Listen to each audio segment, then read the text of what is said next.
And I would like to start by providing you with some DMT-related information.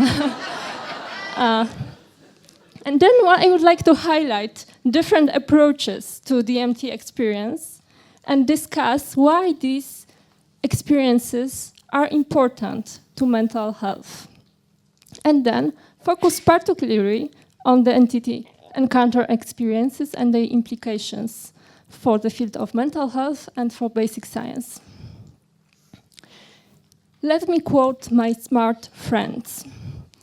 We had to travel a long road through the discoveries of anthropologists, ethnobotanists, chemists, mycologists, and neurobiologists to finally come to the conclusion that these plants, once condemned by Christian missionaries, are not the work of an evil spirit, an illusion, or a narcotic, but rather a natural generator of psychoactive alkaloids whose structures and functions resemble the endogenous neurotransmitters in the brain, activating cognitive processes and unlocking the hidden potential of the human mind. An example of such substance is N N-DMT, very similar to serotonin, of course, that can be found in ayahuasca, but actually it can be found throughout the nature because this is the most popular psychedelic to the degree that is in all of you, making all of you always illegal. So a very interesting quality of DMT is that it can replace this kind of experience with this one.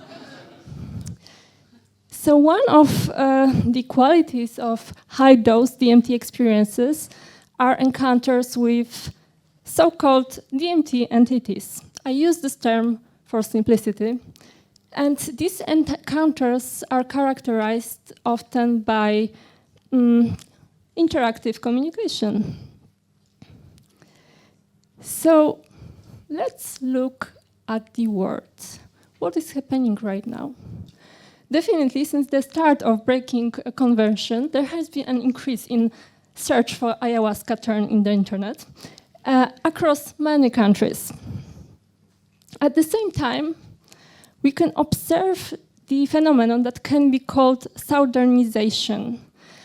During the first psychedelic wave, people were traveling to the east, seeking for some spiritual development, for some knowledge. Nowadays, people tend to travel south, seeking ayahuasca.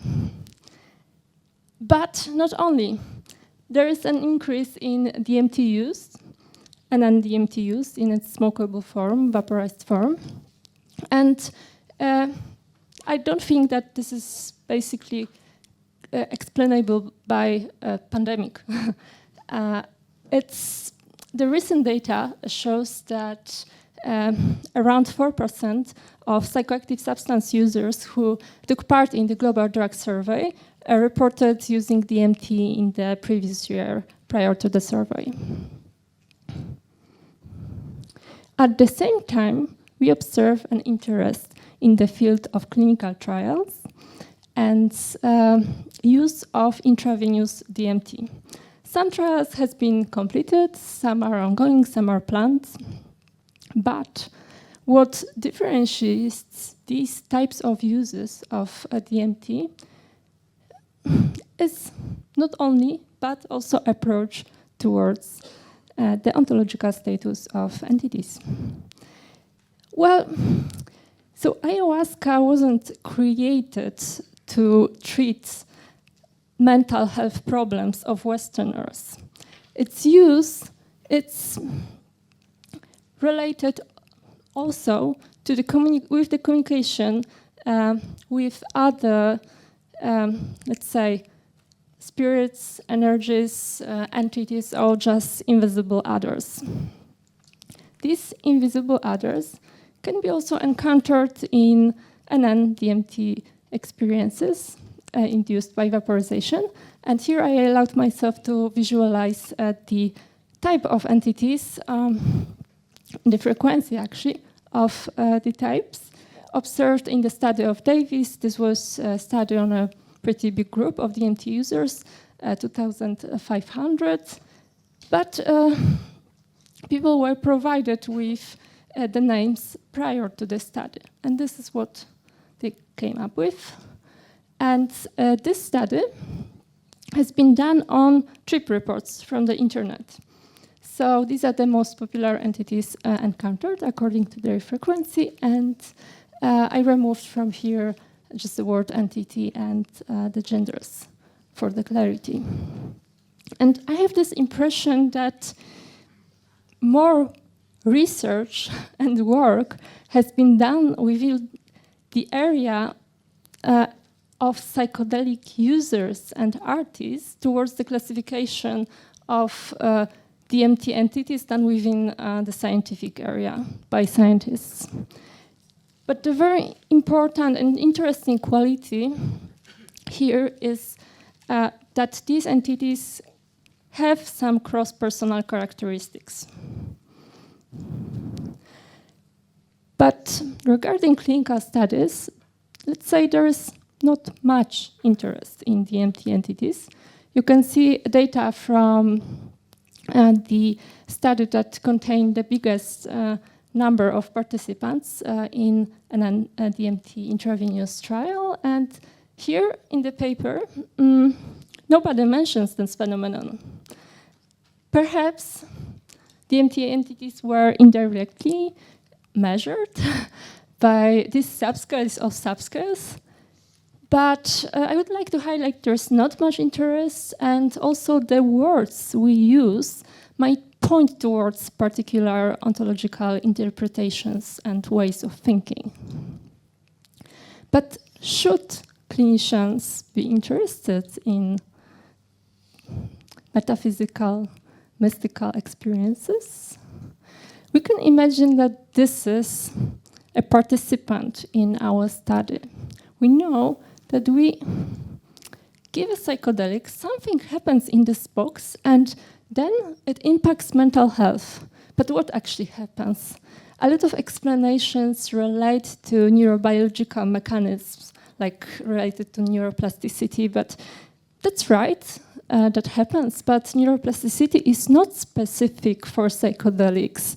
It's even not specific for positive effects of medicines, because it's also responsible for developing addictions, developing post-traumatic stress disorder, and so on.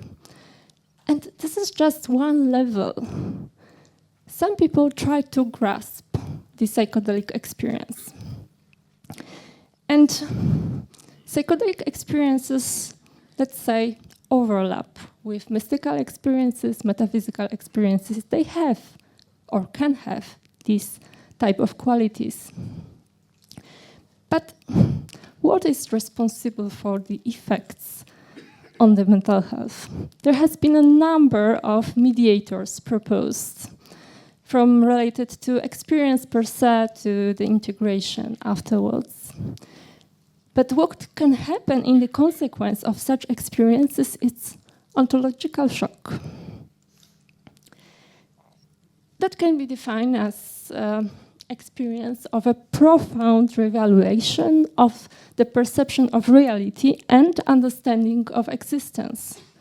And this shock can have implications on people's motivational systems, on their ethical values, and so on.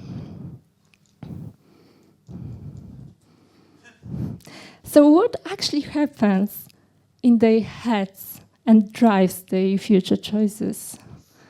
Do they change their beliefs? I think we can say so. But let's look into it. Does these beliefs change in a similar manner? Do metaphysical beliefs relate anyhow with mental health? A couple of people looked into it. The study of Griffiths on gut and counter experiences noted that more than 2/3 of those who identified as atheists before the experience no longer identified as atheists. And these changes were related to positive changes in their well-being. If you think this is not an adequate image of God, I can assure you it is, because this is the first ChatGPT came up with when I asked it to visualize it. Very similar changes has been observed in a study purely focused on DMT users and their experiences of DMT entities. So more than half of those who identified as atheists before no longer identified as atheists afterwards, and again, persisting positive changes. What is interesting here is that when people were asked about the attributes of the entity, at the experiential level, most of them seen them as conscious and intelligent, and most of the responses endorsed receiving a message, and also believing in the entity, that the entity continued to exist after the encounter, and that the experience altered their fundamental conception of reality. I've never seen it hit anybody quite as hard as it hit me, but I was transformed in a moment from a Marxist, skeptic, scientist. It was then, and I will say it still is now, it is pure 100% magic. It's magic. It's not a drug. It's an event. It's not something that you do. It's something which happens to you. And people come out of it saying, "What happened? What happened?" I couldn't resist including this voice. And when we look at the results of the paper that concern, in general, psychedelics, we could see that there was a general shift from materialistic views towards panpsychism and fatalism. And similar changes, a little bit different changes actually here, has been observed in another study, and generally people tend to assign more consciousness to living and non-living entities after psychedelics, especially to fungi and plants, and even to themselves. And the last study I would like to show, this is a preprint, and in this study, the authors observed that idealism, specifically, not non-physicalist beliefs, generally mediate the link between psychedelic use and well-being. And idealism has been defined in this way. The mental is more fundamental than the physical. Nothing exists outside mind. Well, these are pretty problematic statements for a regular neuroscientist, at least. And a similar view comes out from this book that I guess most of you are familiar with. And here Ben and Shannon writes, ayahuasca induces a comprehensive metaphysical view of things I would characterize as idealistic monism with pantheistic overtones. Well, if so, we might ask a question, do psychedelics provide any explicit knowledge, any factual knowledge? Here we can bring Letepy's comforting delusion objection and say maybe they allow to create some comforting beliefs, but these beliefs are rather unlikely. And that poses a huge issue for psychedelic therapy because it's important for ethical reasons, and it also questions the epistemic status of psychedelic therapy. Should we induce comforting but implausible beliefs? So this issue is definitely important for therapy, but also from the perspective that different psychotherapeutic currents have different metaphysical approaches. And it's also important for clinical studies because most, if not all clinical studies, they focus on depression, anxiety questionnaires, but they do not measure beliefs, they do not check what are the changes in metaphysical beliefs of subjects, and it's difficult to assume there's none. And this might be also important for science, because if these experiences provide any knowledge, shouldn't we use this knowledge somehow? Shouldn't be driving some scientific hypothesis? And maybe scientists, or some scientists, undergo comforting delusion by neglecting these experiences and calling them comforting delusion. So let's move forward. There's definitely an overlap between science and spirituality, especially psychedelic science, and both somehow are related to mental health. And actually, beliefs can be found in any of these. Even in science, we don't have much time to go into it, but we have enough time to have a look at the conclusions from the abstract of intravenous study I mentioned at the beginning.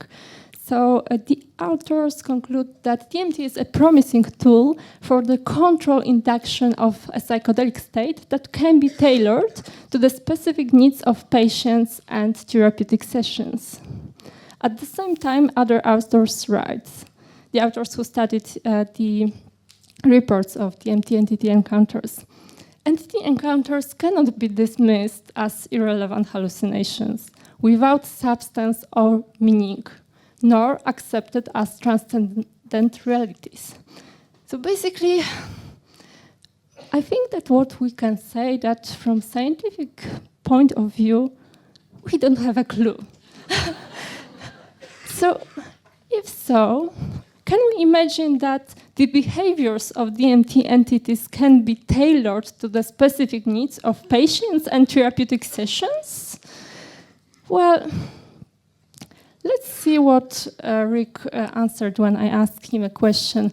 Why he stopped his DMT research? He basically said, I simply didn't know what to make of these at the time. Regardless of their origin, the disruptive nature of their effects on volunteers concerned me. I'm not making a statement regarding the origin or location of the beings, but I'm acknowledging the powerful impact they have on subjects who encounter them. And of course, the interaction with DMT entities can have many positive effects. But if we consider that DMT can be used in clinic, we should focus on the adverse effects. And if we look at the results from a big ayahuasca survey, I allowed myself to visualize the results. We can see that out of more than 10,000 ayahuasca users, around 8,000 experienced some mental health adverse effects, and 15% of them reported feeling energetically attacked or in a harmful connection with a spirit world. Well, I wouldn't say that this serves medicalization much, and also investigating DMT entities scientifically. And very similar results can be found from the study I mentioned before too on DMT reports found across internet. And here, around 11% of the reports were related to negative, difficult interaction with DMT entities, and when we consider DMT only, so DMT that hasn't been taken with other substances, we can see that some of these interactions were related to encountering evil entities, angry entities, being rejected, denied, even tortured, torn apart. So maybe these experiences shouldn't be thrown away. Maybe we should focus on them. And I would like to highlight that despite the ontological status of DMT entities, these experiences are important for the therapy because they have such a big impact on how people think about themselves, think about the world, and about their emotions. And at the same time, irrespectively of the status of DMT entities, the messages received can be, can be studied and interpreted perhaps in a manner similar to analysis of dreams. So let's look at the basic science. And there is a lot of hope put into neuroimaging as an objective method. But in fact, for example, fMRI, it's based on receiving very indirect information. All these studies are also based to some degree on very subjective decisions related to the design, analysis of the data, interpretation of the data. There's a lot of subjectivity in this area. Does phenomenal experience matter? Within the field of consciousness research, I would say that most of people realize that it's important to experience the orangeness of orange. It provides some additional knowledge. Therefore, a lot of the field focuses on the investigation of neural correlates of consciousness and takes both into account. And some people also focus on investigating how these experiences, how experience in general relates to so-called reality.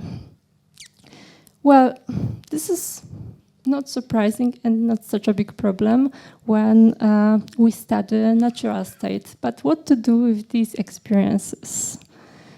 Should we focus on looking at neural correlates? Can neural correlates explain anything?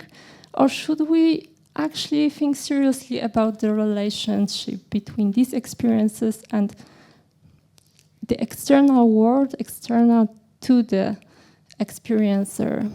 Should we consider them as hallucinations, or should we allow that there is an information perceived too?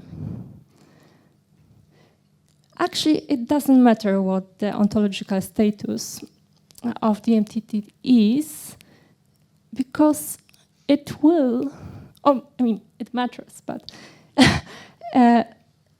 but it will have an impact on how we think about mind anyway, because current cognitive science, current academic psychology doesn't have a room for DMT entities. So studying them will change the way we think about human mind and perhaps the reality. If these experiences to some degree are related to perception, then we'll have a big shift.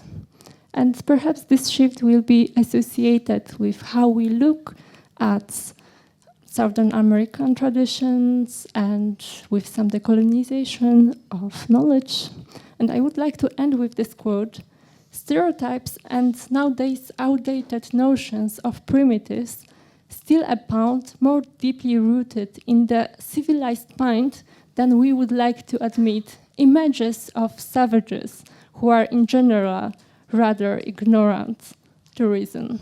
Although many of such associations and assumptions are undone already, and were even often turned into the opposite, into simplistic exotism and romanticism of noble savages living in harmony with nature and possessing the keys to millennial wisdom, we still have a hard time in taking indigenous and traditional discourses about knowledge and epistemology seriously. And now I would like you to go over here. This is a very short survey that we can do together. It's going to be fun, trust me. Will you switch? Yeah, no. So we'll do it in real time.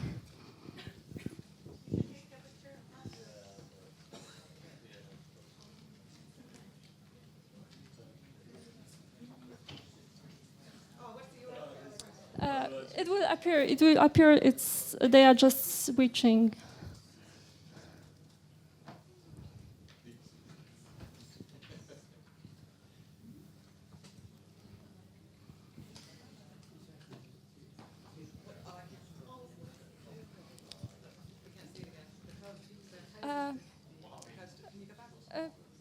They will turn it on and it will appear again. So no worries. Yeah, we still have time. Yeah.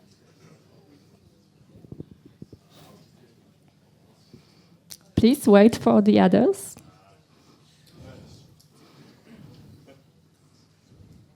There are two ways of doing it: either going to menti.com and entering the code, or just scanning.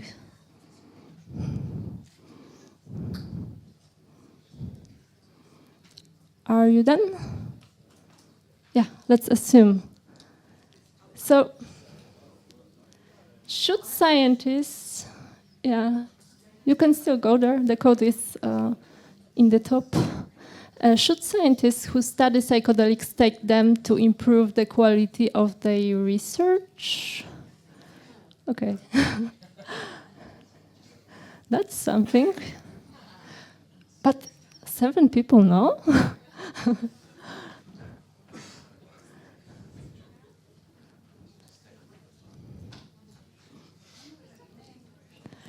Let's go further and do it together. In your opinion, can DMT experience lead to predominantly negative experiences in certain individuals?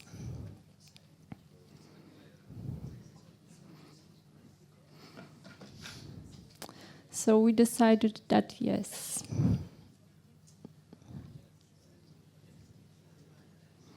Let's go further. Do you know anyone who has experienced prolonged negative effects from DMT?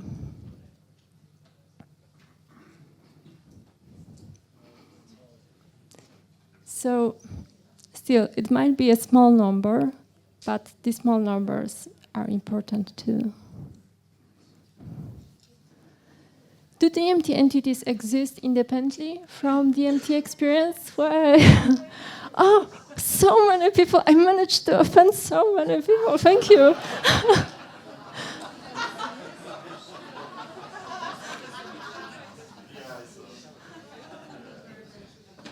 Yeah, but the majority has decided. And who are they? Ooh, yeah, please.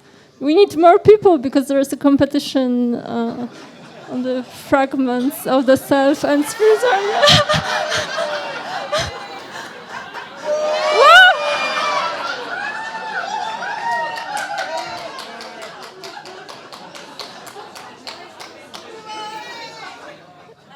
That's breaking convention. Maybe not here, but I will show it at some boring conference one day. Thank you very much.